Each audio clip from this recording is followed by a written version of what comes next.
اور مرنے کے بعد قبر میں بھی کام آئے گی اور تمہاری فیکٹری اور کاروبار میں کام آئے گی اور تمہاری صحت کے لیے بھی کام آئے گی. بیماری ہو جائے تو درود پاک پڑھ لو، یہ بہت بڑا وظیفہ ہے. شاعر کہتا ہے جو مرض لا دوا ہو اسے کھول کر پلا دو، جو مرض لا دوا ہو اسے کھول کر پلا دو. کیا نسخہ شفا ہے صلی علی محمد. جس کو خالی درود یاد نہ ہو تو کم سے کم اتنا کہہ لیا کرے کہ صلی اللہ تعالی علیہ وسلم. یہ تو ہر آدمی کہہ لیتا ہے، لیکن تمہیں معلوم نہیں ہے آپ بھارت کی دھرتی پر رہتی ہو. اسی بھارت کی راجدھانی کوئی اور رہی ہے، وہ دلی ہے. آپ لوگ دلی گئے ہوگے، وہاں ایک اللہ کے ولی کا روزہ ہے جس کو حضرت نظام الدین اولیاء کہتی ہے. یہی حضرت نظام الدین اولیاء ہے، ان کا روزانہ کا یہ معمول تھا کہ صبح فجر کی نماز کے بعد اپنے پیغمبر پر بے تحاشا درود پاک پڑھتے تھے، نبی پر بے تحاشا درود پاک پڑھتے رہتے تھے. لیکن یاد رکھنا، کسی پوچھنے والے نے پوچھا تھا، اے ہمارے پیر و مرشد حضرت نظام الدین اولیاء، اگر گستاخی معاف ہو تو میں کچھ پوچھ سکتا ہوں؟ اب اندازہ لگا لیجئے غلام ایک آقا کی بارگاہ میں کس طریقے سے سوال کر رہا ہے کہ اگر آقا اجازت ہو تو میں بولوں، اگر جان کی امان پاؤں تو میں بولوں. کہا بولیے نا. کہا جب اپنے نبی پر آپ درود پڑھتے ہیں تو آپ گنتی کیوں نہیں کرتے ہو، آپ شمار کیوں نہیں کرتے ہو؟ تو حضرت نظام الدین اولیاء فرماتے ہیں، اے نادان تجھے پتہ نہیں ہے اگر میں گن کر مصطفیٰ پر درود پاک پڑھوں گا تو رب کائنات مجھے گن کر عطا کرے گا. اگر میں بے تحاشا درود پاک پڑھوں گا، انگنت درود پاک پڑھوں گا تو رب کائنات انگنت مجھے عطا کرے گا، انگنت مجھے دے گا. یہی حضرت نظام الدین اولیاء کا ایک مرید تھا. مرید تو آپ سمجھ ہی رہے ہو، لیکن ایک مرید تھا. حضرت نظام الدین اولیاء خانقاہ میں بیٹھے ہوئے ہیں، اچانک دوڑ کر ایک مرید آیا ہے. لیکن مرید خاص ضرور تھا، لیکن وہ کچا مرید تھا. آپ لوگوں نے دیکھا ہوگا جو قریبی ہو جاتا ہے، اگر امام صاحب کے ساتھ میں جو چند دن رہنے لگتا ہے تو امام کے منہ لگنے لگتا ہے. اگر استاد کے ساتھ ایک شاگرد چند دن گزار لیتا ہے تو استاد کے ساتھ استاد کے منہ لگ جایا کرتا ہے. اسی طریقے سے ایک گرو کے ساتھ میں ایک چیلا رہنے لگتا ہے تو گرو سے سوال کر دیتا ہے، ہنسی مذاق بھی کر لیتا ہے. اسی طریقے سے حضرت نظام الدین اولیاء کا مرید ہے، جیسے ہی خانقاہ کے اندر آیا ہے منہ لگا ہوا تھا، لیکن وہ پکا مرید نہیں تھا بلکہ کچا مرید تھا. جیسے ہی خانقاہ میں گھسا ہے اور گھسنے کے بعد کبھی ادھر سونگ رہا ہے کبھی ادھر سونگ رہا ہے، چاروں طرف دیکھ رہا ہے کہ کہیں لوبان بھی نہیں سلگ رہی ہے، کہیں اگربتی بھی نہیں جل رہی ہے، نہ کوئی عطر دان نظر آ رہا ہے. لیکن یہ اتنی بہترین خوشبو آ کہاں سے رہی ہے، یہ اتنی اچھی خوشبو کہاں سے آ رہی ہے؟ جب اتنا دیکھا ہے تو حضرت نظام الدین اولیاء سے کہتا ہے، سرکار اگر جان کی معافی پاؤں تو کچھ بولو. بولیے کیا بات ہے؟ کہا سرکار میں نے چاروں طرف آپ کی خانقاہ کا مشاہدہ کر لیا ہے، میں نے چاروں طرف دیکھ لیا ہے، کہیں لوبان بھی نہیں سلگ رہی ہے، کہیں اگربتی بھی نہیں جل رہی ہے، کہیں تردان بھی نظر نہیں آ رہا ہے، لیکن یہ اتنی بہترین خوشبو کہاں سے آ رہی ہے؟ تو حضرت نظام الدین اولیاء فرماتے ہیں، اے نادان یہ کسی تردان سے خوشبو نہیں آ رہی ہے، یہ حضرت نظام الدین اولیاء کے رومال سے خوشبو آ رہی ہے. جب اتنا کہا ہے، کہا اے سرکار اگر یہ خوشبو مجھے مل جاوے تو بڑی ہی نوازش ہوگی، بڑی ہی مہربانی ہوگی. بولے خوشبو تو نہیں ہے، اگر یہ رومال ہی دے دیا جائے تو بڑی نوازش ہوگی. کہا ہاں رومال لینا چاہتا ہے تو دریائے رحمت جوش میں آیا ہے. حضرت نظام الدین اولیاء نے کاندھے سے رومال اتارا ہے اور اتارنے کے بعد مرید کے حوالے کر دیا ہے. مرید پایا ہے مست ہو گیا ہے، اب خانقاہ سے نکلا ہے، دل کی دنیا بدلی نہیں بلکہ وہی گمراہی والے خیالات لے کر چلا ہے. کہا پیر صاحب لوگوں کو بے وقوف بنانے کے لیے اعلیٰ قسم کا عطر لگا رہے ہیں، آج ان کا بھانڈا پھوڑ کر رکھ دوں گا. جیسے ہی گھر پر گیا ہے ہیڈ پمپ پر بیٹھ جاتا ہے، لے پانی دے پانی، لے پانی دے پانی، بلکہ خوشبو کم ہونے کی بجائے بڑھتی چلی جا رہی ہے. پانی سے پانی دھوتا چلا جا رہا ہے لیکن خوشبو کم ہونے کی کی بجائے اور زیادہ بڑھتی چلی جا رہی ہے. اگر اس رومال سے جو پانی ٹچ ہو کر گلیوں میں جا رہا ہے وہ گلیاں بھی خوشبوؤں سے معطر ہوتی چلی جا رہی ہے. کبھی فضا میں لہرا رہا ہے تو فضا بھی ہوائیں بھی معطر ہوتی چلی جا رہی ہے. ہر انسان پریشان ہے لیکن یہ خوشبو آ کہاں سے رہی ہے؟ زندگی میں کبھی ایسی خوشبو نہیں سونگی تھی. پریشان ہو کر حضرت نظام الدین اولیاء کے دیار محبت میں آتا ہے اور آنے کے بعد کہتا ہے سرکار جلدی بتائیے یہ کس کمپنی کا مال نظر آ کس کمپنی کا یہ مال ہے؟ یہ کسی برانڈیڈ کمپنی کا مال نظر آ رہا ہے جس کی خوشبو کم ہونے کی بجائے اور بڑھتی چلی جا رہی ہے. بولے کیا ہوا؟ کہا سرکار میں نے اس رومال کو پانی سے دھویا ہے لیکن خوشبو کم نہیں ہوئی ہے. ہوا میں بھی لہرایا ہے لیکن خوشبو کم نہیں ہوئی ہے. تو اتنے میں حضرت نظام الدین اولیاء کی آنکھوں میں آنسو آ جاتے ہیں اور آنسو لانے کے بعد کہتے ہیں اے نادان تو سوچ رہا ہے یہ کسی عطر کی خوشبو ہے. یہ عطر کی خوشبو نہیں ہے بلکہ میرے مدینے والے پیغمبر کے پسینے کی خوشبو ہے. جب اتنا جملہ کہا ہے تو کہا سرکار آپ تو ہندوستان میں رہ رہے ہو آپ بھارت کے اندر ہو لیکن حضور کے مدینہ شریف میں ہے لیکن یہ خوشبو آئی کہاں سے؟ یہ خوشبو کدھر سے آئی ہے؟ یہ کیسے آنا ہوا؟ جب اتنا کہا ہے تو حضرت نظام الدین اولیاء رو کر کہتے ہیں نادان تجھے پتا نہیں ہے یہ میری زندگی کا معمول تھا کہ جب نماز فجر کے بعد میں اپنے پیغمبر پر بے تحاشا درود پاک پڑھتا تھا. ایک دن مجھے بخار لگ گیا مصطفیٰ پر درود پاک نہ پڑھ سکا. دوسرا دن ہو گیا مصطفیٰ پر درود پاک نہ پڑھ سکا. تیسرا دن ہو گیا میں مصطفیٰ پر درود پاک نہ پڑھ سکا. جیسے ہی چوتھا دن آیا ہے میں بستر علالت پر پہنچا ہوں اور پہنچنے کے بعد کیا دیکھتا ہوں کہ میں لیٹ گیا ہوں. اچانک کیا دیکھتا ہوں مجھے ایسا محسوس ہوا ہے میرے دروازے پر کوئی کھڑا ہے. دوڑ کر میں گیا ہوں. جیسے ہی میں نے دروازہ کھولا ہے تو میری حیرت کی انتہا نہ رہی. کہا سرکار آپ یا میں سپنا دیکھ رہا ہوں یا حقیقت دیکھ رہا ہوں؟ میرے پیغمبر نے فرمایا اے نظام الدین اولیاء یہ کوئی سپنا نہیں ہے بلکہ حقیقت تو دیکھ رہا ہے.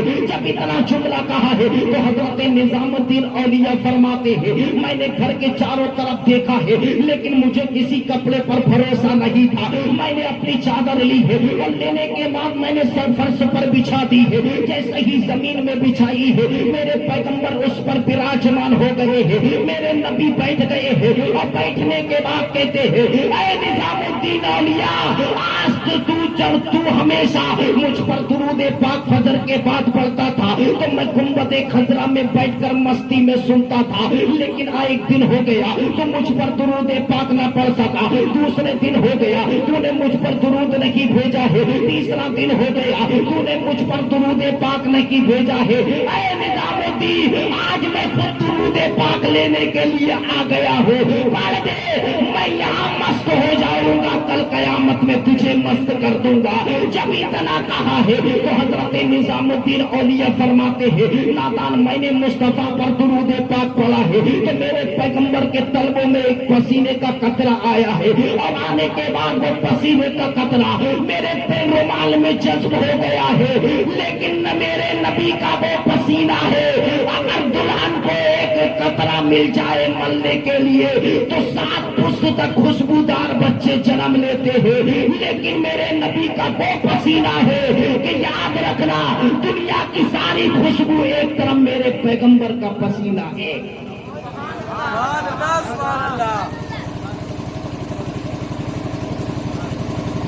جب ہمارا یقین ہے کہ مصطفیٰ پر ہم درود پاک پڑھتے ہیں تو مصطفیٰ ہمارے درود پاک کو سنتے بھی ہے دیکھتے بھی ہے جانتے بھی ہے پہچانتے بھی ہے. اگر رشتہ لگانا ہے مصطفیٰ پر تو مصطفیٰ پر درود پاک پڑھ لو. اگر مصطفیٰ سے پیار کرنا ہے تو مصطفیٰ پر درود پاک پڑھ لو کیونکہ یہ محفل ہی مصطفیٰ کی. جھوم کر درود پاک پڑھے اللہ رب محمد صلی اللہ علیہ وسلم نحن عباد محمد صلی اللہ علیہ وسلم صلاۃ و سلام علیک یا رسول اللہ صلی اللہ تعالی علیہ وسلم. حضرات محترم میں نے جس آیت کریمہ کی تلاوت کا عنوان شکر بنایا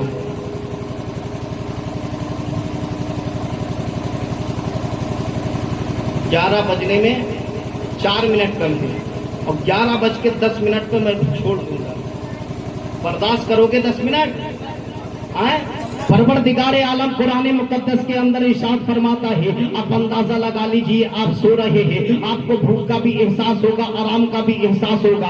اب یہ وہ دور چل رہا ہے، وہ سمے چل رہا ہے، نہ بنڈے کا دور ہے، نہ بنڈے کا دور ہے، نہ ٹیسٹ کا دور ہے. اب صرف 20 ہوگا. پروردگار عالم قرآن مقدس کے اندر ارشاد فرماتا ہے، لقد کان لکم فی رسول اللہ اسوۃ حسنہ. پروردگار عالم فرماتا ہے، اے میرے بندے، میرے محبوب کی زندگی تمہارے لیے آئیڈیل ہے. اب اندازہ لگا لیجئے کیا فرما رہا ہے رب کائنات فرماتا ہے، اے میرے بندو، میرے محبوب کی زندگی تمہارے لیے جینے کا ایک انمول تحفہ ہے. آج اسی بھارت کے اندر، آج انگلش پڑھتے ہو تم بہت جانتے ہو کہ آئیڈیل کس کو بولا جاتا ہے. رب کائنات فرماتا ہے، اے میرے بندو، میرے محبوب کی زندگی تمہارے لیے آئیڈیل ہے. آج ہم جانتے ہیں اگر کسی کو اپنا گرو مان لیتے ہیں، کہتے ہیں اگر فلانوا کے طریقے پر چلے گا تو اچھا ماسٹر بن جائے گا، فلانے کے طریقے پر چلے گا تو اچھا کاریگر بن جائے گا، اس کی زندگی پر اپنی زندگی نچھاور کر دے گا تو زمانے میں اچھا بن جائے گا. لیکن یاد رکھنا، یہ دنیا دار کے آئیڈیل ہے، تم نے ان کو اپنا لیا ہے تو یہ دنیا میں ختم ہو جائے گے. یہ مصطفیٰ کی زندگی کو آئیڈیل بنا لو تو یاد رکھنا وہ مصطفیٰ یہاں بھی کام آئے گا، مرنے کے بعد کمر میں ہی کام آئے گے، قبر سے حشر میں بھی کام آئے گے. کیونکہ یاد رکھنا، یہ میں نہیں بول رہا ہوں، پروردگار عالم فرما رہا ہے کہ اے محبوب، اے میرے بندو، میرے محبوب کی زندگی تمہارے لیے آئیڈیل ہے. کون فرما رہا ہے؟ نبی کریم صلی اللہ تعالیٰ علیہ وسلم فرما رہے ہیں. تم کو معلوم نہیں ہے، ایک مرتبہ بلبل صدرہ سید الملائکہ حضرت جبرائیل ہے، پیغام رب العالمین لے کر آئے ہیں. اور آنے کے بعد میرے پیغمبر نے ترچھی نگاہ کر کے دیکھا ہے. دیکھنے کے بعد کہتے ہیں حضرت جبرائیل تو ہے لیکن انسانی شکل میں آئے ہیں. فرشتے کو اللہ نے نور سے پیدا کیا ہے، لیکن یہ تو نوریوں کا سردار ہے، یہ کوئی اور نہیں ہے، تمام فرشتوں کا سردار ہے. لیکن یہ انسانی جسم کیسا ہے،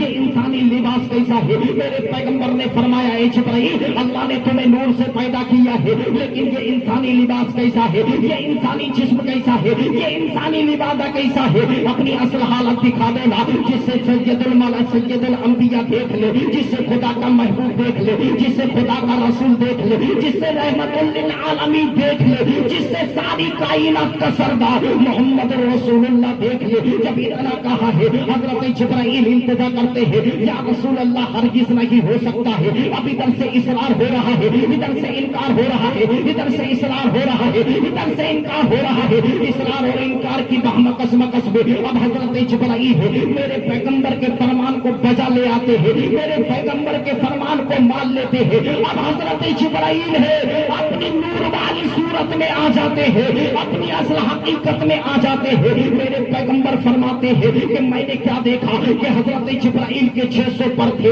اور ایک پر سے دوسرے پر کا فاصلہ 70,000 برس کا فاصلہ تھا. اب اندازہ لگا لیجئے، میرے پیغمبر فرماتے ہیں جب حضرت جبرائیل نے اپنے 600 پروں کو بچھا دیا ہے تو نبی فرماتے ہیں اس ذات کی قسم جس کے قبضے قدرت میں میری جان ہے، رب کائنات نے حضرت جبرائیل کے جب پروں کو بچھانے کا حکم دیا تو یاد رکھنا پوری دنیا حضرت جبرائیل کے پروں میں چھپ گئی ہے، پوری دنیا حضرت جبرائیل کے پروں میں چھپ گئی ہے. اب اندازہ لگا لیجئے، اب حضرت جبرائیل وہی انسان والی صورت میں آ جاتے ہیں، انسان والے لبادے میں آ جاتے ہیں، انسان والے جسم میں آ جاتے ہیں. اب ادھر حضرت جبرائیل انتظار کرتے ہیں. آج جو نبی کو نور نہیں مانتے ہیں میں ان کے لیے خاص کر توجہ چاہتا ہوں. آج نبی کیسے نور ہے جس نور کو جبرائیل نہ سمجھ سکے، آج تو پیر کا جانور کیا سمجھے گا میرے نبی کی حقیقت کو؟ جب جبرائیل نہ سمجھ سکے تو یہ تو پیر کا جانور کیا سمجھے گا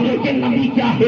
اگر نبی کو جاننا ہے تو کسی عاشق سے پوچھئے. اسی بھارت کے اندر ایک عاشق ہے جس کو امام احمد رضا بولتے ہیں، وہی امام احمد رضا ہے جس نے نبی کو دیکھا نہیں ہے، قلم اٹھایا ہے تو لکھ دیا ہے کہ سرور کہو کہ مالک و مولا کہو تجھے، سرور کہو کہ مالک و مولا کہو تجھے، کہ خلیل کا گلے زیبا کہو تجھے، تیرے تو بس میں پناہی سے ہے بری، حیران ہوں میرے شاہ کیا کیا کہوں تجھے. یہ کون بول رہا ہے؟ یہ بریلی کا تاجدار بول رہا ہے. اب حضرت جبرائیل کہتے ہیں یا رسول اللہ آپ بھی تو نوری ہو, آپ تو سارے نوریوں کے سردار ہو.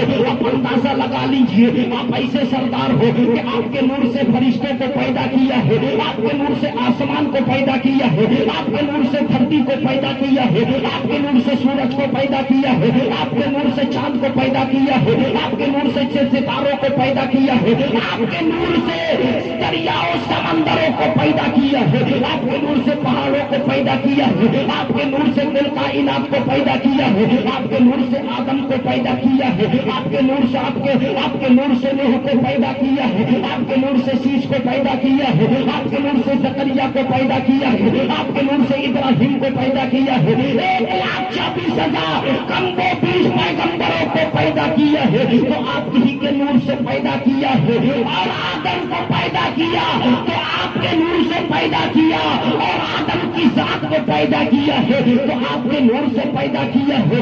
آپ بھی تو نوری ہو نا, اپنی اصل حالت دکھا دو نا, جسے بلبل سدرا دیکھ لے, سید الملائکہ دیکھ لے, حضرت جبرائیل دیکھ لے, فرشتے کا سردار دیکھ لے. نبی پیغمبر سے کہتے ہیں اے جبرائیل ہرگز نہیں ہو سکتا. کہا دکھا دو نا, دکھا دو نا, دکھا دو نا.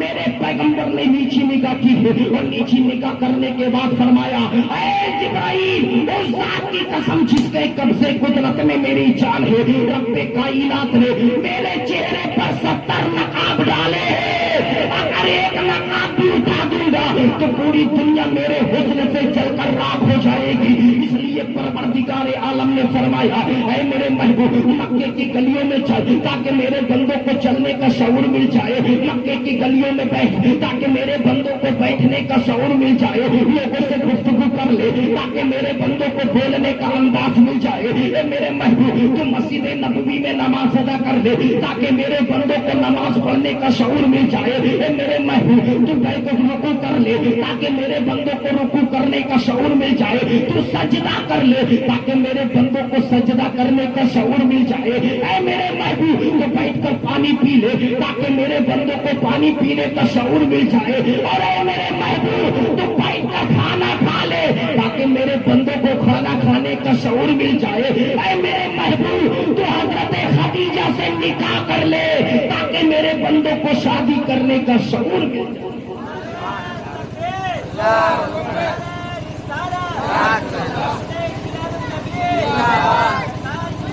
مرحبا مرحبا مرحبا.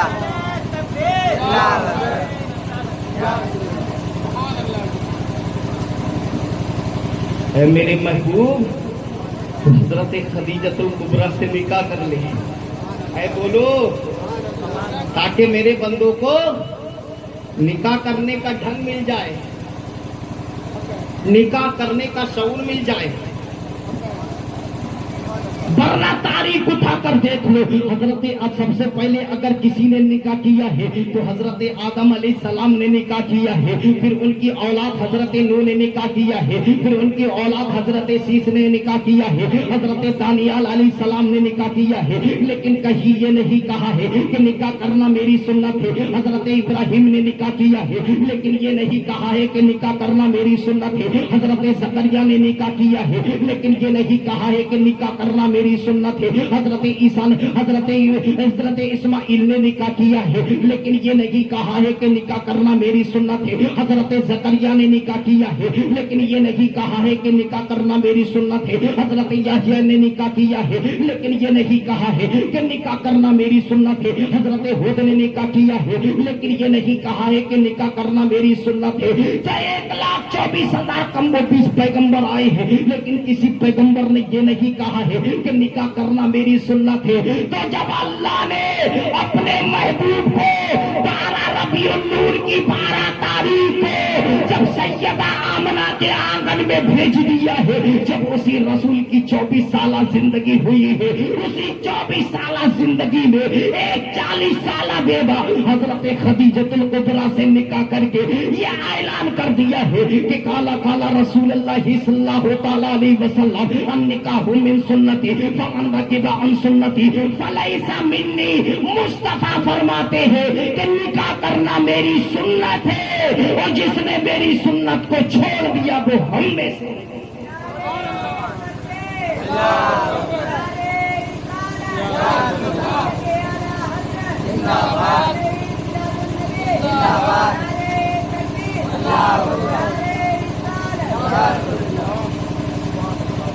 ابھی کیا فرماتے ہیں؟ قال قال رسول اللہ صلی اللہ تعالی علیہ وسلم النکاح من سنتی فمن رغب عن سنتی فلیس منی. نبی کیا فرماتے ہیں؟ نکاح کرنا میری سنت ہے، جس نے میری سنت کو ترک کر دیا ہے وہ ہم میں سے نہیں ہے. تھوڑا سا وولیم بڑھا دو، جہاں سیٹی مارے ہوں روک دو.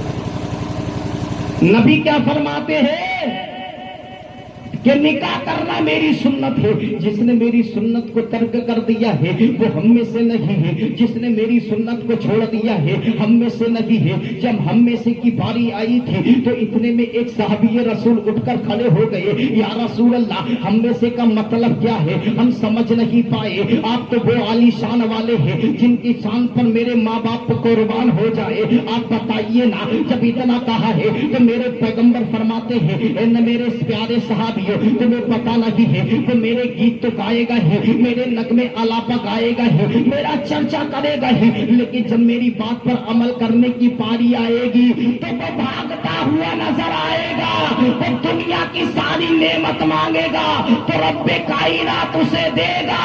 جب وہ دنیا سے جائے گا تو میرا وفادار ہو کر نہیں جائے گا بلکہ غدار ہو کر جائے گا. کیا ہو کر جائے گا؟ غدار ہو کر جائے گا. آپ لوگوں کو یہ باتیں اچھی نہیں لگتی ہوں گی. یہ بھوٹان سے آئے ہیں کیا؟ آپ ادھر آ جائیے، آگے آ جائیے، آپ اٹھ کے آگے آ جاؤ، تھوڑا آگے آ جاؤ کیونکہ محفل پاک کو خراب مت کیجیے. آ جاؤ آ جاؤ، اٹھ کر آ جاؤ. اگر مجھے چھوٹا بھائی مانتے ہو تو آگے آ جاؤ، کیونکہ کبھی بڑے بھائی چھوٹے بھائی کی بات مان لیتے ہیں. اگر مجھ سے چھوٹے میں ان کا بڑا دن صلی اللہ علیہ وسلم نحن عباد محمد صلی اللہ علیہ وسلم صلاۃ و سلام علیک یا رسول اللہ صلی اللہ تعالی علیہ وسلم. نبی فرماتے ہیں کہ نکاح کرنا میری سنت ہے اور جس نے میری سنت کو چھوڑ دیا ہے وہ نبی فرماتے ہیں وہ ہم میں سے نہیں ہے. اور نبی فرماتے ہیں کہ جس نے میری سنت کو زندہ کیا ہے اس کی جنت کی ضمانت آمنہ کا لال لیتا ہے. اور کون لے رہا ہے؟ نبی فرما رہے ہیں جس نے میری سنت کو زندہ کیا ہے اس کی جنت کی ضمانت مجھ محمد لیتا ہے. اب اندازہ لگا لیجئے کل ہمارے مرحوم عبد الرشید صاحب اپنے صاحبزادے کا عقد نکاح کر کے آپ اندازہ لگا لیجئے یہ اعلان کر سکتے ہیں. یہ سریابا کے تمام باسیوں کو بول سکتے ہیں اے سریابا کی دھرتی پر رہنے والے تمام باسیوں، کل میں وہ کام کرنے کے لیے جا رہا ہوں. اب وہ یہاں پر موجود تو نہیں ہے لیکن فرشتوں کے درمیان بھی وہ ذکر کریں گے اور تمام مرحوموں کے سامنے بھی اس بات کا تذکرہ کریں گے. اب اندازہ لگا لیجئے کہیں گے کل میں وہ کام کرنے کے لیے جا رہا ہوں جس کو میرے لکڑ دادا نے بھی کیا ہے، پر دادا نے بھی کیا ہے، جس سنت کو زندہ میرے دادا نے بھی کیا ہے، خود میرے باپ نے بھی اس سنت کو زندہ کیا ہے، خود میں نے بھی مصطفیٰ کی اس سنت کو زندہ کیا ہے. کل میرا صاحبزادہ اس سنت کو زندہ کرنے کے لیے جا رہا ہے. اے سریابا کی دھرتی پر رہنے والوں، لیکن یاد رکھنا مصطفیٰ فرماتے ہیں جس نے میری سنت کو زندہ کیا ہے تو جنت کی ضمانت مجھ محمد لیتا ہے. لیکن یہ جنت کی ضمانت کوئی دنیا دار نہیں لے رہا ہے، مدینے کا تاجدار لے رہا ہے، سیدہ آمنہ کا نور عین لے رہا ہے اور حضرت عبداللہ کا در یتیم لے رہا ہے. اب اندازہ لگا لیجیے نکاح کرنا کس کی سنت ہے؟ نبی کریم صلی اللہ تعالی علیہ وسلم کی سنت ہے. اب آپ سے گفتگو کروں تو کیسے کروں؟ آپ لوگ سو تو نہیں رہے ہو؟ ختم کر لیا جائے. کتنے لوگ سننے کے لیے نہیں چاہتے؟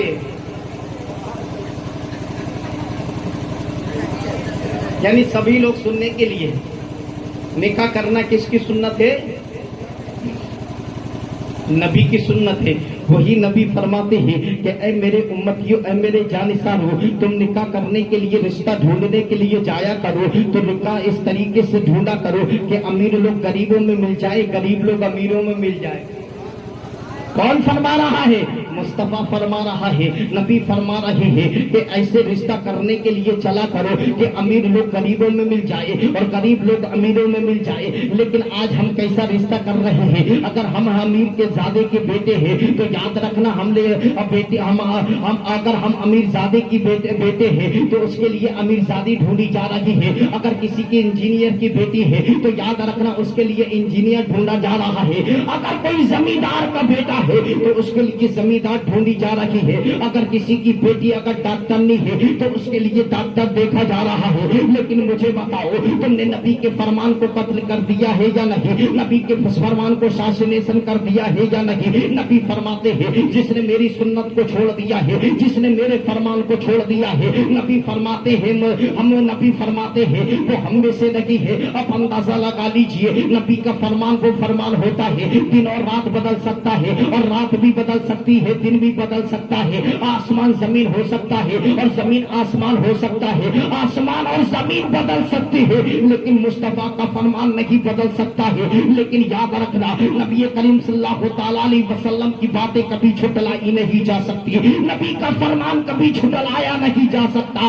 और जो इसको झूठा माने तो याद रखना वो काफी बेईमान है, इसलिए कि ये मुस्तफा का फरमान है। इसलिए नबी फरमाते हैं कि अमीर लोग गरीबों में मिल जाए और गरीब लोग अमीरों में मिल जाए। आज हमने नबी करीम सल्लल्लाहु तआला अलैहि वसल्लम के फरमान का कत्ल कर दिया है। हम अमीरों को गले लगा रहे हैं, गरीबों को भागते हुए नजर आ रहे हैं। लेकिन याद रखना, उसी इमाम अहमद रजा खान फाजिल बरेलवी का नवासा, जिसको हुजूर ताजुश शरिया के नाम से कौन याद नहीं करता है, यही हुजूर ताजुश शरिया है। उनसे मैंने इब्तिदाई पढ़ाई भी उन्हीं से शुरू कराई थी, क्योंकि वो मेरे उस्ताद ज़मन है, कोई और नहीं है। वही हुजूर ताजुश शरिया फरमाते हैं, मेरे बाबा, मेरे नबी की भोली भाली उम्मत की भेड़ियों, तुम उस खतरे में जा रहे हो, तुम खसारे की तरफ जा रहे हो। नबी का फरमाने आलीशान है, अगर तुमने किसी गरीब की बेटी को सीने से लगाया या सीने से तुमने दूर कर दिया,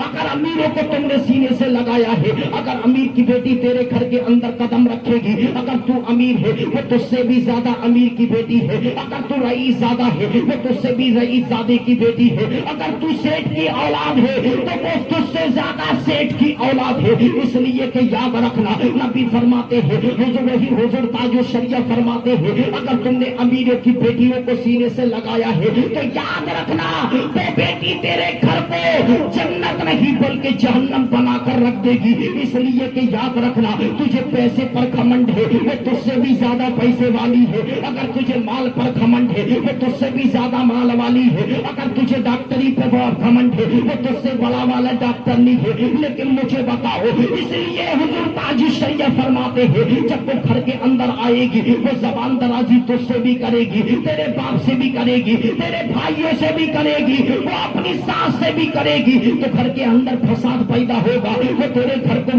बेनूर बना देगी, तेरे घर को जन्नत नहीं जहन्नम बना देगी। और यही हुजूर ताजुश शरिया फरमाते हैं, अगर तूने किसी गरीब बेटी को सीने से लगाया है तो मुस्तफा फरमाते हैं, गरीब की बेटी बाद में खुश होगी और मदीने वाला मोहम्मद पहले खुश हो जाएगा। अब अंदाजा लगा लीजिए, नबी फरमाते हैं कि मैं पहले खुश हो जाऊंगा। अगर तुमने गरीब बेटी के दिल को खुश कर दिया है, मदीने वाला पहले खुश हो जाएगा। अगर गरीब बेटी के चेहरे पर मुस्कुराहट ला दी है तो मदीने वाला पहले खुश हो जाएगा। इसलिए गरीबों की बेटियों को सीने से मत लगाया करो, न बेटों को जल्दी लगाया करो। अगर तुम अमीर हो तो गरीब की बेटी लेकर आ जाना, अगर तुम गरीब हो तो अमीर की बेटी लेकर आ जाना, इसलिए कि ये मुस्तफा का फरमान भी अमल हो जाएगा और हमारा भी सफल हो जाएगा। यही हुजूर ताजुश शरिया फरमाते हैं, जब वो गरीब की बेटी तेरे घर के अंदर आएगी, वो घर पर दाल रोटी चटनी खाती थी, जब तेरे घर पर आएगी तो दस्तरखान पर मुर्गे और मुसल्लम देखेगी तो वो खुश हो जाएगी। जब ये पहले खुश होगी तो उससे पहले मदीने वाला खुश हो जाएगा। तो याद रखना, जैसे ही वो बेटी गरीब की पहला लुकमा मुंह में लेगी तो हाथ उठाकर खुदा की बारगाह में दुआ के लिए कहेगी, परवरदिगारे आला, तेरे दस्तरखान दस्तरखान पर तेरे दस्तरखान पर तेरा रिस्क खाया है। ए परवरदिगारे आला, जिसके जरिए से मेरा जोड़ा बनाया है, परवरदिगारे आला उसको भी सलामत रख, मेरे जोड़े को भी सलामत रख। याद रखना, वो खातून तेरे घर के अंदर आएगी, वो अपने घर पर फटी हुई गुदड़ी हुई बिस्तरों में आराम करती थी, तेरे घर के अंदर आएगी तो नर्म नर्म बिस्तरों पर जब लेटेगी तो याद रखना, घर का हर घर अफराज सोता हुआ नजर आएगा, लेकिन वो गरीब की बेटी उठकर रब्बे कायनात की बारगाह में हाथ उठाकर दुआ मांगेगी। परवरदिगारे आला तेरे शुक्रिया है, तेरी नवाजी से परवरदिगारे आला तूने मेरा रिश्ता किया है तो इतनी अच्छी जगह पर किया है कि तेरी दी हुई सारी नेमतें हैं, लेकिन ऐ परवरदिगारे आला इस नेकी का सिला, इस नेमत का सिला मैं कुछ और नहीं चाहती हूँ। परवरदिगारे आला मेरे ससुराल के तमाम वासियों को जन्नतुल फिरदौस में आला से आला मकाम दे देना, मेरे घर वालों को तमाम के तमाम लोगों को जन्नती बना देना। तो खातून दुआ करेगी, इसलिए हुजूर ताजुश शरिया फरमाते हैं अगर गरीब की बेटी को सीने से लगाया तो वो गरीब बेटी तेरे घर को जहन्नम नहीं बल्कि जन्नत बना कर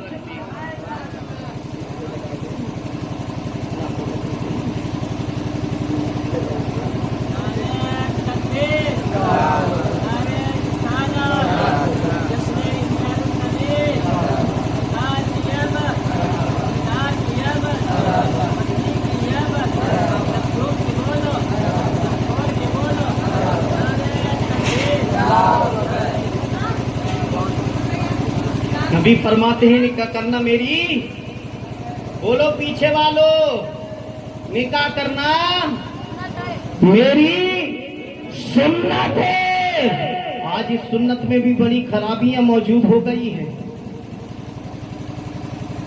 बोल दिया जाए, सुनने के लिए तैयार हो, कलेजे पर हाथ रख लो, सुनने के लिए तैयार हो। निकाह करना तो सुन्नत है हजरत, एक तरफ हराम खोरी भी होती है। आज हमारे समाज के अंदर बड़ा गंदा रिवाज हो गया जिसको आज हम डीजे बोलते हैं। बोलो डीजे बोलते, डीजे। और डीजे में हिंदी गाने का तो कत्ल हो गया है, उर्दू गजले का रिवाज ही खत्म हो गया। अब तो खाली भोजपुरी ही चलता है। बोलो नौजवानों, क्या चलता है? भोजपुरी गाना चलता है। अगर वो दुनिया का सबसे गंदा गाना अगर कोई है तो वो भोजपुरी है। अगर कोई सबसे गंदा गाना है तो भोजपुरी है। उसी भोजपुरी गाने को सुनने वाला कौन है? हमारी बहन है। सुनने वाला कौन है? हमारा भाई है। सुनने वाला कौन है? हमारी माँ है। लेकिन मुझे बताओ, उसी भोजपुरी सॉन्ग्स के जरिए से हमारा भाई भी डांस कर रहा है, हमारी बहनें भी डांस कर रही है। लेकिन याद रखना, जिस बहन ने ये डांस किया है तुमको मालूम नहीं है, यही मुस्तफा जाने रहमत सल्लल्लाहु ताला अलैहि वसल्लम इसी माह नूर की 12 रबीउल नूर को 12 तारीख सुबह सुबह भोर में सैयदा आमना की गोद में आए हैं। तो पूरी दुनिया में इनकलाब बर्पा हो गया है। आज तुम बेटियों जो तुम नाच रही हो, ये आज तुम गलियों में मुस्कुरा रही हो, बाजारों में तुम मुस्कुरा रही हो, अपने घरों में तुम मुस्कुरा रही हो। तुम मेरे पैगंबर के आने से पहले तुम्हारी कोई औकात नहीं थी, तुम्हारी कोई हैसियत नहीं थी। अगर तुझे मर्तबा दिया है तो सैयदा के आमना के लाल ने दिया है। अगर तुझे जीने का शऊर दिया है तो सैयदा आमना के लाल ने दिया है। कोई सैयदा आमना का लाल फरमाता है, अगर जिसने म्यूजिक के नाम पर अपने पैरों को उठाया है तो याद रखना वो जहन्नम के दलदल में फंस गया है। आप अंदाजा लगा लीजिए, आज जिन पैरों को खुदा की इबादत के लिए चलना चाहिए था, आज वो पैर कहाँ जा रहे हैं? म्यूजिक की तरफ जा रहे हैं। ऐ नौजवानों, तुम्हारे लिए तो खुशनसीबी है। अल्लाह ने सबसे ज्यादा अगर इंसानों में प्यार किया है तो वो नौजवानों को प्यार किया है। बुढ़ों से इश्क नहीं किया है बल्कि जवानों से इश्क किया है। लेकिन वही परवरदिगारे आलम है जिसको जवानों की इबादत भी प्यारी है, सजदे भी प्यारे हैं, दुआएं भी प्यारी है। लेकिन मुझे बताओ, आज तुम नौजवान हो, उस खुदा के घर की तरफ कितने पैरों को फेंक कर आया है, कितने पैरों को पे फेंका है, तुमने कोई पैर नहीं फेंके हैं, लेकिन याद रखना ये जो ताकत मिली है ये किसी और के वसीले से नहीं मिली है, ये करबला वाले हुसैन के नाना के वसीले से मिली है। अगर ये तुम्हें दौलत मिली है, ये जान तुम्हारे जिस्म में मिली है, तो मदीने वाले ताजदार के सदके मिली है। अगर देने वाला कौन है? वो परवरदिगारे आलम है, और दिलाने वाला कौन है? मदीने का ताजदार। आज तुम उन्हीं पैरों को फेंकते हुए नजर आ रहे हो, लेकिन याद रखना वही रसूल 28वें पारे के अंदर इरशाद फरमाता है कि रब्बे कायनात ने फरमाया है कि मेरा महबूब इस धरती पर म्यूजिक को खत्म करने के लिए आया है, म्यूजिक का शासनेशन करने के लिए आया है। बताओ रब्बे कायनात ने जिस रसूल को म्यूजिक को खत्म करने के लिए भेजा हो, तो याद रखना उसकी उम्मत इतनी नालायक नहीं होगी, वो म्यूजिक को बढ़ावा देगी। लेकिन ये एक तहैया कर लो, एक दिल में इरादा कर लो कि हम घर में अगर शादी होगी या कोई खुशी का वक्त आएगा तो हम अपने घर में डीजे नहीं, बल्कि जिस मुस्तफा के सबके औलाद दी है उसी औलाद की खुशी में मुस्तफा के नाम पर हम जलसा कराएंगे, उसी मुस्तफा के नाम पर हम जलसा कराएंगे। लेकिन आज बर्थडे के नाम पर हम कितने रुपये बर्बाद कर देते हैं, करते हैं या नहीं? बताओ, तुमने जरा सी खुशी मिल गई, बिटवा पैदा हो गया, ले डीजे। मस्जिद जा रहे हैं फातिया करवाने के लिए, डीजे के साथ जाते हैं। शादी ब्याह के मौके पे ऐसा माहौल हो गया हमारे समाज के अंदर। याद रखना, ये तुम्हें सिर्फ जहन्नम की ओर ले जाने वाला है, जहन्नम की ओर ले जाने वाला है। यही वो इमाम अहमद रजा का नवासा कोई और नहीं है, वो यही हुजूर ताजुश शरिया है, जिसको अल्लामा अख्तर रजा खान फाजिले बरेलवी रहमतुल्लाह अलैह के नाम से याद किया जाता है। यही हुजूर ताजुश शरिया फरमाते हैं, अगर किसी की बहन और बेटी को अपने घर में डीजे और बाजे के साथ विदा करके लेकर आओगे, जब वो घर के अंदर तेरे आएगी तो याद रखना वो तेरे घर में तुझे भी बजाएगी, तेरी सास को अपनी सास को भी बजाएगी, अपने ससुर को भी बजाएगी, अपने देवरों को भी बजाएगी, अपनी ननंदों को भी बजाएगी, और शोहर महाराज तेरे भी सत्या नाश कर देगी, इतना बजाएगी, इतना बजाएगी। जब तू भारत से जाएगा, जब हिंदुस्तान से कब्रिस्तान की तरफ जाएगा, वहां भी तू बजाया जाएगा, जब कब्रिस्तान से उठाया जाएगा, हश्र में भी तू बजाया जाएगा, जब हश्र से जहन्नम में तुझे लेकर जाएंगे वहां भी तुम्हें बजाया। इसलिए इस रिवाज को खत्म कर दो, इस रिवाज को खत्म कर दो। ये हमारे समाज से नहीं है, क्योंकि याद रखना हमारा वो मजहब इस्लाम है जो अमन और चैन और सुकून की जिंदगी की राह दिखाता है। लेकिन आज हम क्या कर रहे हैं? आज हम गैरों को अपना लिए हैं। आज हमारी शादियां हो रही हैं, गैर लोग फक्र करते हैं, मुसलमान इतना देते हैं। लेकिन याद रखना, जो रसूल सारी कायनात के लिए आइडियल बनकर आया है, तो उसके उम्मती गैरों के लिए आइडियल बनकर आए हैं। तो हम गैरों के लिए दर से इबरत थे, तो आज हम क्या कर रहे हैं? आज हम खुद दूसरे की इबरत बन गए हैं।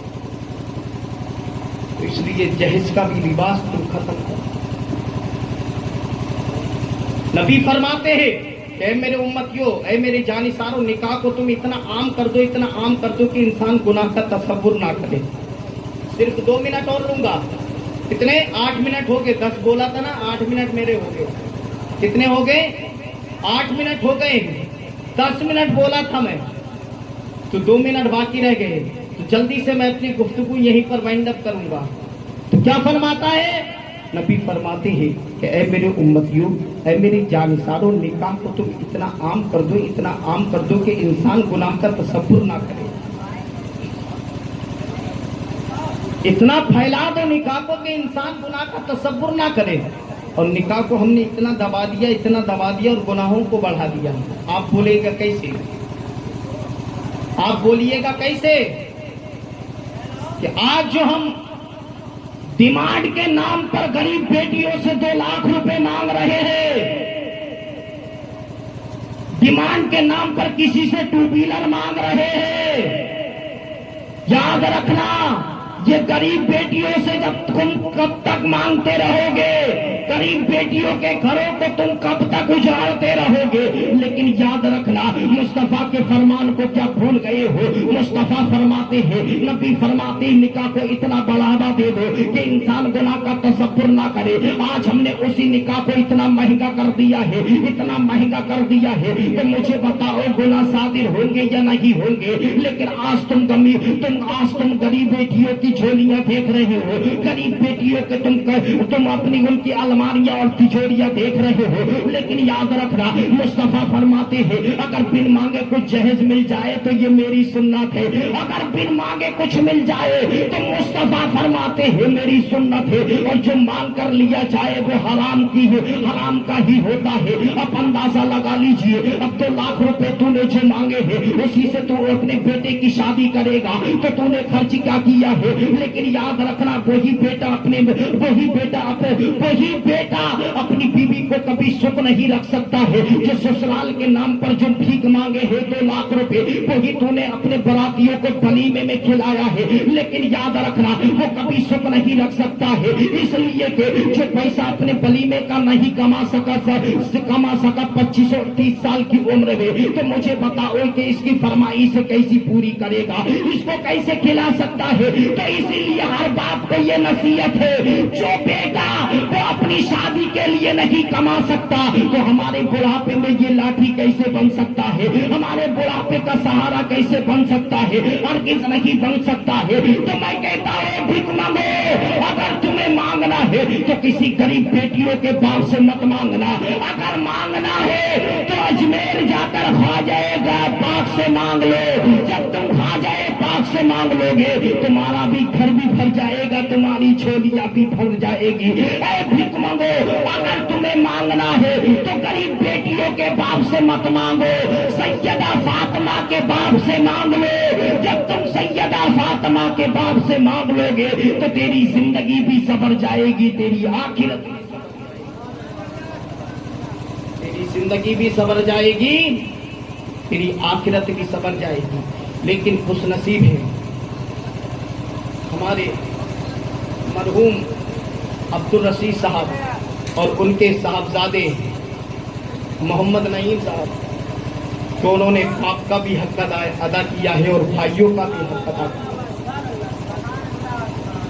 क्योंकि याद रखना, जब सैयदा फातिमा की उम्र शादी के लायक हुई तो आपकी माँ हजरत खदीजतुल कुबरा इस दारे पानी से पूछ कर गई थी और ये वसीयत देकर गई थी, ऐ मेरी सरकार, मैंने तीनों बेटियों को दे दिया है, लेकिन सबसे छोटी वाली बेटी तुम्हारे हवाले करके जा रही, इसको तुम दोगे। इन्हें बाप का भी प्यार सैयदा फातिमा को देना है, माँ का भी प्यार तुम्हें देना है, माँ का भी प्यार देना है, बाप का भी प्यार देना है। जब मौला अली के साथ रिश्ता हुआ था तो मेरे पैगंबर ने ये नहीं कहा था कि ए अली रिश्ता मंजूर है, तो मेरे पैगंबर ने कहा था, ए अली ये फैसला मेरा नहीं है, ये फैसला मेरी बेटी का है।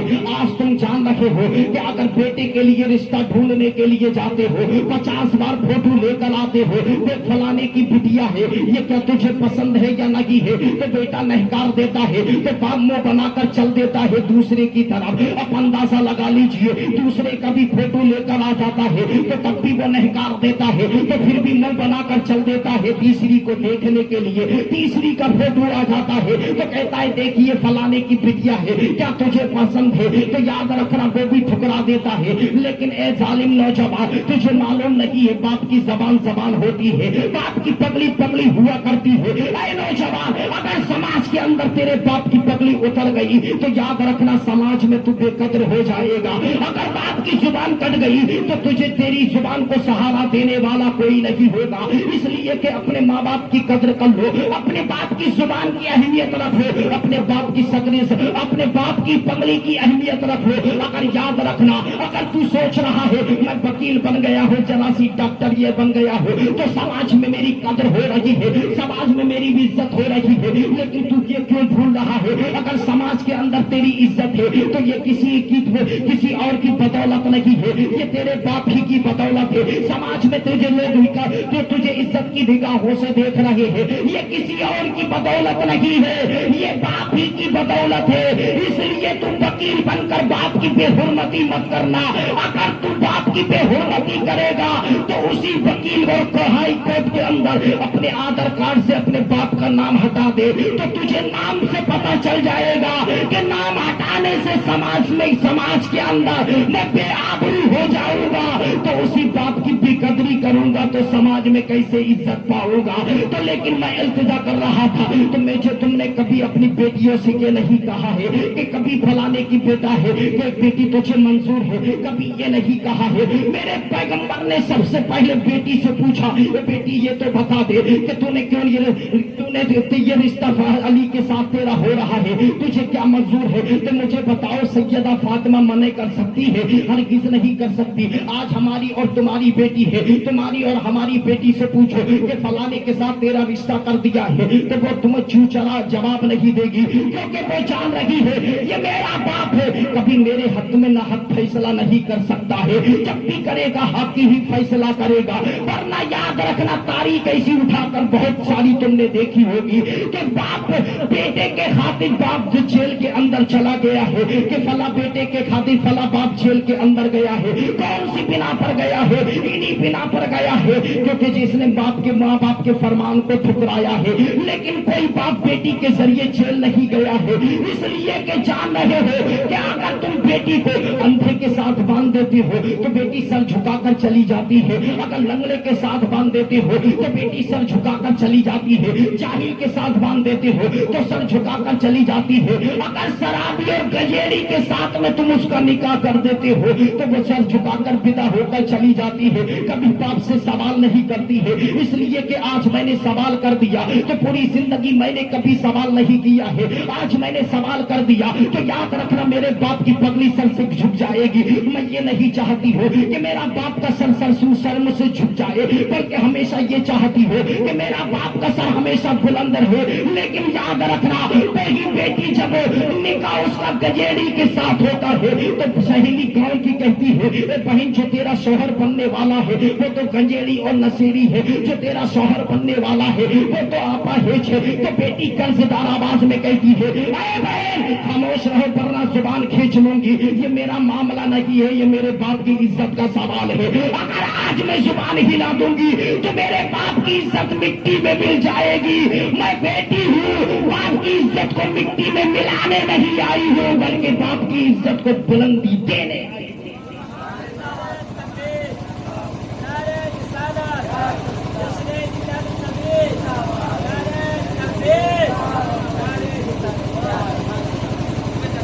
अब ये आपके लिए एक इनकलाब जलसा है, आप इसको हल्के में मत लीजिएगा। आप सोचते हो ये छोटा है, ये छोटा नहीं है, ये बल्कि बहुत बड़ा जलसा हो चुका है, इसकी अहमियत तुम्हें रही मालूम है। अब हजरत मरहूम अब्दुल रशीद साहब ने अपने साहबजादे के अब्द निकाह के मौके पर उनके बड़े बेटे ने अपने छोटे भाई की शादी के मौके पर मुस्तफा की महफिल पाक सजाई है। आप ये मत सोचिएगा कि आप ही को बुलाया है, मुस्तफा को आप ही को बुलाया है। नबी फरमाते हैं जिस जगह पर मेरी महफिल पाक सजाई जाती है मैं खुद तशरीफ लेकर आता हूँ। आप ये मत सोचिए हम सिर्फ सुरियाबा के तमाम वासी ही है, बल्कि मुस्तफा भी यही मौजूद है। और नबी फरमाते हैं मैं अकेला नहीं आता हूँ बल्कि 1,24,000 कमरोपीस फरिश्तों की जमात भी हुआ करती है। आप अंदाजा लगा लीजिए हमारी आंखें इस लायक नहीं है कि मुस्तफा के जमाले जहां आरा का दीदार कर सके,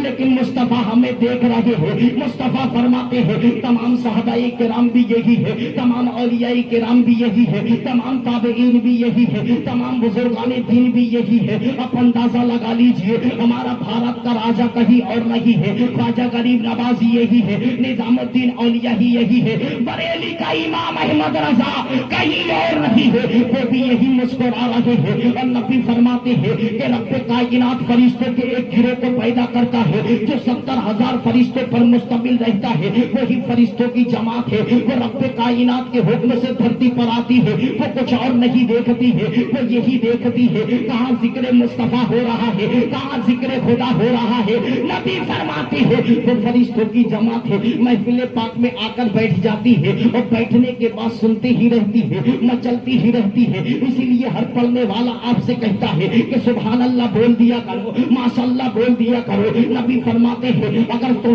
फरिश्तों के सुभान अल्लाह से तुम्हारी सुभान अल्लाह टच हो गई तो तुम्हारी जिंदगी भी सबर जाएगी, आखिरत भी सबर जाएगी।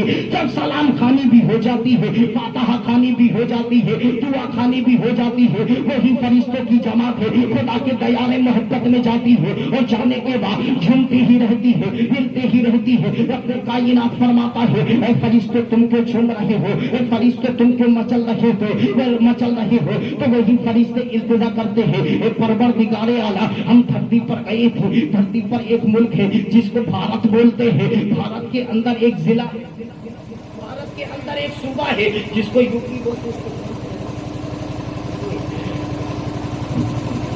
हिंदुस्तान के अंदर एक सूबा है जिसको यूपी बोलते हैं, यूपी के अंदर एक जिला है जिसको भदोई बोलते हैं, भदोई के बाजू में एक कस्बा है जिसको सुरियाबा बोलते हैं। उसी सुरियाबा बाजार के अंदर तेरा एक बंदा है जिसको मरहूम अब्दुल रशीद बोलते हैं, उसी के बड़े बेटे हैं जिसका नाम मोहम्मद नईम है। उसने अपने छोटे भाई की शादी के मौके पर तेरे महबूब की महफिल पाक सजाई है, उसमें तेरा भी जिक्र हो रहा था, तेरे महबूब का भी तस्करा हो रहा था कि परवरदिगारे आलम फरमाएगा वो तो मेरा बंदा है, मरहूम अब्दुल रशीद तो मेरा बंदा है, मेरे महबूब की महफिल सजाए, मेरा जिक्र तो करेगा ही, मेरे महबूब का उम्मती है, मेरे महबूब का तस्करा करेगा ही, लेकिन तुम क्यों झूम रहे हो, तुम क्यों मचल रहे हो। तो फरिश्ते इल्तिजा करते हैं ए परवरदिगारे आला जिस तेरे बंदे मरहूम अब्दुल रशीद ने और उनके बड़े बेटे मोहम्मद नईम ने अपने छोटे भाई की शादी के मौके पर तेरे महबूब की महफिल पाक सजाई है,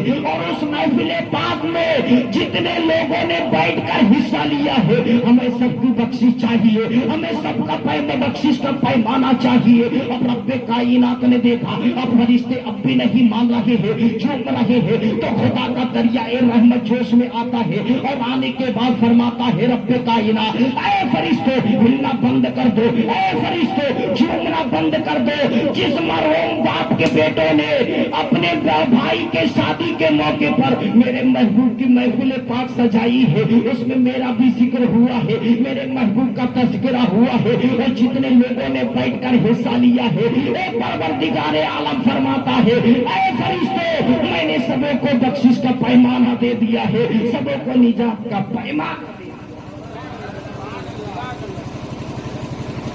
इसीलिए परवरदिगारे आलम कुरान मुक़द्दस के अंदर इरशाद फरमाता है लक़द काना लकुम फी रसूलिल्लाहि उस्वतुन हसनह। रब्बे कायनात फरमाता है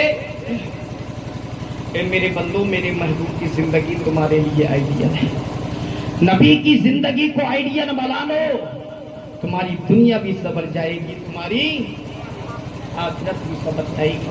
वक्त नहीं है किसी पनघट पर मुलाकात होगी, ये तो हमारे हाफिज सईद साहब रहे कि इनकी मोहब्बत रही कि मैं यहाँ तक आ गया, लेकिन मैं कहाँ और आप कहाँ। लेकिन बहरहाल जो भी है कि ऐसी ही हम दोनों भाइयों की मोहब्बत सलामत रखें और इनसे मोहब्बत रहेगी तो आपसे किसी न किसी पनघट पर मुलाकात होगी।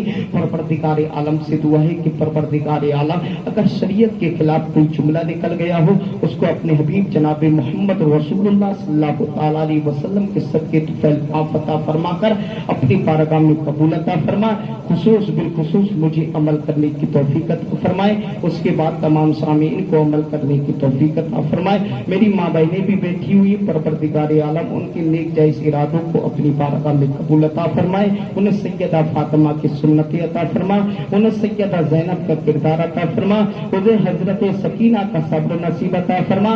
हम तमाम लोगों को आका हुसैन का किरदार अता फरमा, हजरत अब्बास अलंबरदार का कैरेक्टर अता फरमा।